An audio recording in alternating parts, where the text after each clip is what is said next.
Addiction is a big problem in our society, and not just the obvious causes like alcohol and illegal drugs. So that's why we ask our Deepak Chopra for his advice on how to break addictive behavior patterns. I started my career in mind-body medicine after I was actually looking after an addictions unit at the Boston Veterans Administration Hospital. I suddenly realized that addiction is the #1 disease of our civilization.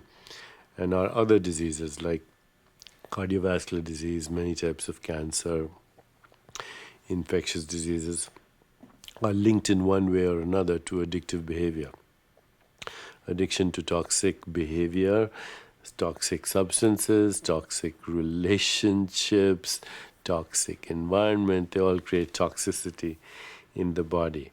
Substance abuse is a very huge problem in this country. I remember why addiction is so powerful is that our cells get hooked to the memory of the substance. So, I remember I had a patient with chronic obstructive lung disease on a ventilator for 3 weeks. I finally weaned him off, and 2 days later he was smoking through his tracheostomy tube. So addiction is difficult to treat, #1.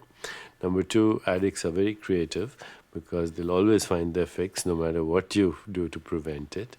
But #3, addicts are actually looking for a deeper form of ecstasy. So according to Ayurveda, addiction is a second-class substitute for the exultation of spirit.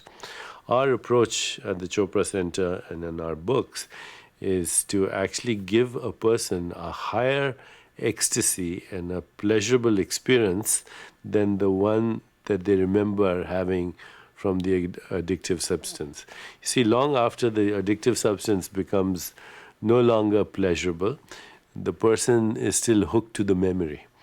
And you can't erase the memory. The memory is in consciousness, grooved into the neurons.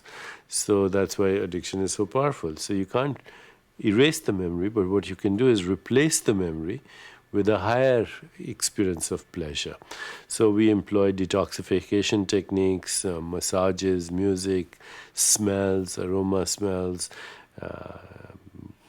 vibrations of all kinds, mantras, oils, and the person then gets hooked to that experience of physical ecstasy in their body.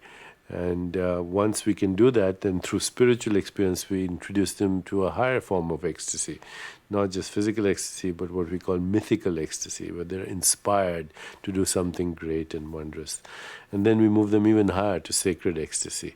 I would say the treatment, the cure for addiction, is physical, mythical, and sacred ecstasy.